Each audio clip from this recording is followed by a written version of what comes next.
video is sponsored by STS Footwear. Footwear of the fans, by the fans, for the fans. Get your own Gator sneakers at stsfootwear.com and use the code GTFans for $15 off at checkout. Mike, this time you're going to have to face Brian Tyree, and you didn't have to last time. Yeah.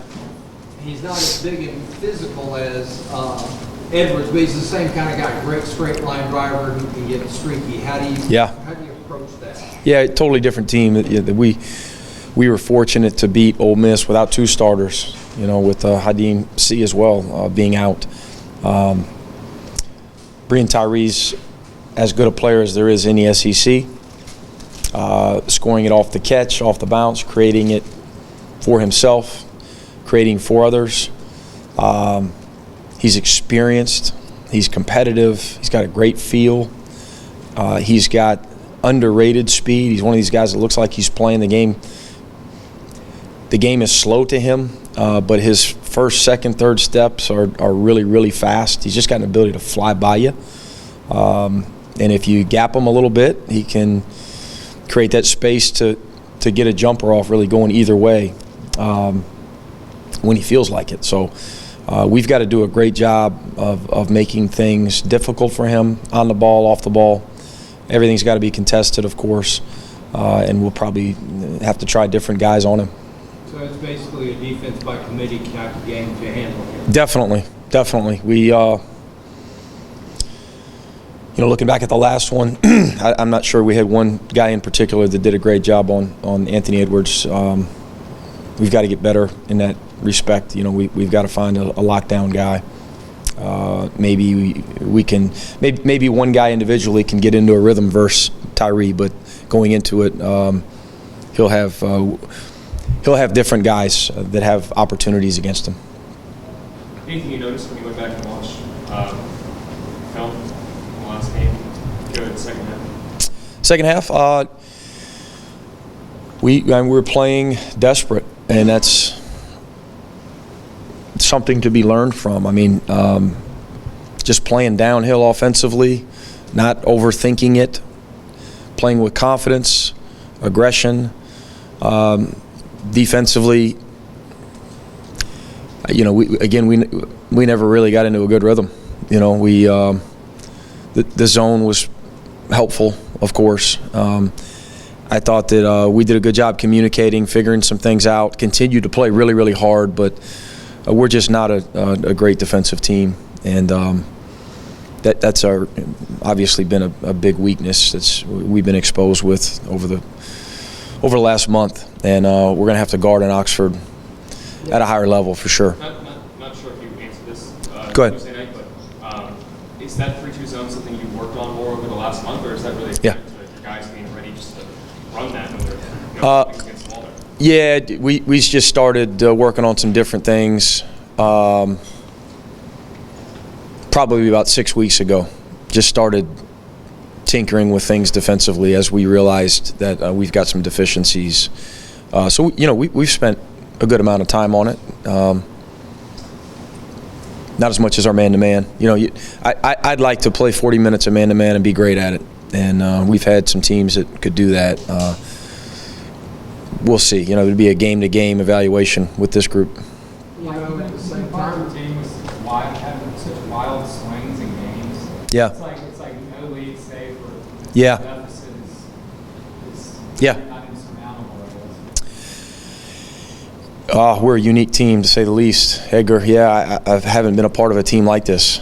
I think that the makeup of our team, the personality of our team is that we can be emotional. The way that we react to each other at times, the way that we react to adversity, to the other team making a run, to officials, you name it.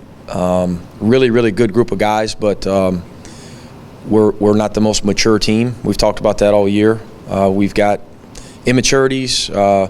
We want to play with emotion, but we can't be emotional. Well, at times we're very emotional, and that shows where we can give up a big lead, or we can, we can come back when down big. That's not how you want to be, obviously. Is this team a little soft? Yeah. emotional, yeah, immature, yeah, but very, very resilient. And we've got to continue to be resilient, but we've got to grow in other areas. Is this kind of, you had 5 freshmen who all contributed to a win against Georgia. And I don't remember a game when you could really say you had 5 freshmen that played well and all had a big role in the win. Do you feel like maybe they've come to a point where they're ready to, I'm not saying that they've done it, but they're ready to make that next step to where they're all ready to play every game? I hope so. I wouldn't. I don't think we can just count on it, but that's the hope. They're all in a pretty good place mentally in terms of coming to work every day. We had pretty good mentality yesterday, pretty good focus. But with a lot of freshmen throughout our league, it's hit and miss. They're all going to have opportunities in Oxford, and you'd hope that with only a limited amount of opportunities down the stretch that we're all playing, not only freshmen but the rest of the guys on the roster, playing our best basketball here when it counts the most. So this pure regulatory field? Yeah. It's like a government agency or something? I'll let you ask the guys about it. I don't know if they'll want to. Sometimes what's What does that entail? guys, in an effort to promote more leadership and to empower these guys, a higher level of communication, not only while live but between whistles. We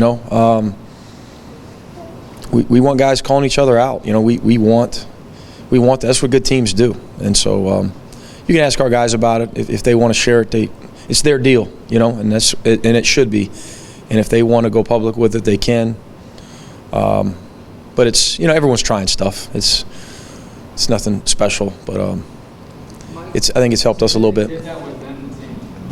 That wasn't implemented by you? No, we pushed a little bit. Yeah, What's it aimed at, addressing, fixing? You said leadership, but Yeah, moving on to the next place.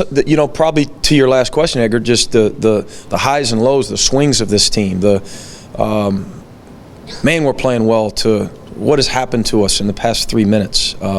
Just to try to become more consistent. The body language stuff. You can see it live. You can watch it on film with us. We can be 2 different teams. We're very, very emotional, and you can't be successful. You can't be consistent when you're that emotional, both offensively and defensively. Defensively, a lot of people, when you talk about riding the roller coaster, I think most people think offense first, when really defensively for us, we've shown at times that we can be really locked in. We make mature decisions. Our scouting report defense is on point, and then at times, the ball's not going in for us, and you got a couple of guys jogging back in transition defense, a crazy foul, fouling a jump shooter, guys hanging their heads after the whistle as opposed to huddling up. It's just it's a challenge to our guys, and they have embraced the fact that we've got to become more mature, stay the course, move on to the next play. When your teammate says, "Hey, man, you've got to do this better," accept it, as opposed to pouting. This group, until lately, I think the last couple we've gotten better with those intangibles, but we've been a very emotional, pouty group at times this season. A lot of times. Mike, would you say Trey May took some steps in that regard? Next play, because he didn't have a good first half and then second half. Absolutely. I think Trey's a microcosm of that whole deal. He's just a good example. And then, the overall, you want to respond to adversity. So we've been working on our responses. And overall, you're down 22 points. That's a big response. But all of the little responses throughout the game in the second 20 were a lot better than they were in the first half. The ball, we had some open opportunities. They didn't go in for us. And our defensive intensity, and I know Anthony Edwards is really, really hard to defend, of course, but those are examples, going back to the last one. Trey, great example individually of moving on to the next play, moving on to the next shot. It didn't go in. All right, let's Let's focus on your next one. But let's focus on your next shot when you're about to catch the ball. But right now, let's focus on your closeout and beating a guy to a spot and walling up. And all of the little split-second jobs that we have throughout the game, we have to be in that moment at that time, or we're not going to, we're not going to execute those jobs, those responsibilities. He kind of, in that game, did some things that we probably hadn't seen before, because he had a couple rebounds when he just literally ripped the ball away from somebody. Played really hard. Took a charge, got a steal, and I think he had 2 or 3 deflections as well. Yep. It seemed that his focus on defense, I thought, carried over to his offense. Is that a fair analogy? Absolutely. I mean, he forget the made shots. Without the made shots, we wouldn't have won, of course. I don't know that you can forget them. But if he hadn't made any, he made winning plays defensively. He gave his team energy. He took 2 big charges, got hands on basketballs, played in the moment, and when he was open, he shot it, and some of them happened to go in. And that's where I'm just a big believer, and that's where your focus should be. Since you asked the question or Slash made the point, I mean, that's big to us. Just play the game, and good things will happen. You'll fall. We talk about falling into points a lot, especially with this young group. I mean, do what you're supposed to do to help your team. Bring positive energy, fulfill the scouting report, defend and rebound at your highest level, be a great teammate, and before you know it, you've earned minutes, and you look at the box score at the end of the game and you're falling into 15 points. If you go into a game thinking, man, I got to try to get 15 points, you're not going to play well. I know defensively this is nowhere where you want to be.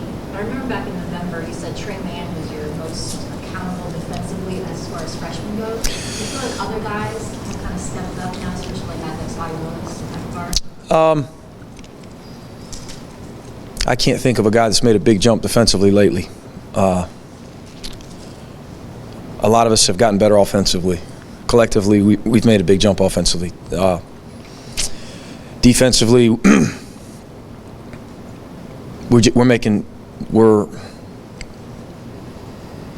we make mistake. I mean, we make too many mistakes. It's got to be more important to us. Again, whether it's going in or not, whether we're in an offensive flow or not, the things that we can control defensively at a higher rate, we're not doing. And it's not only the freshmen. I tell you, Keontae Johnson the last 2 games has been as good defensively as he's been all year. But we've got to have other guys. It's got to become more important to the rest of our guys that are getting minutes.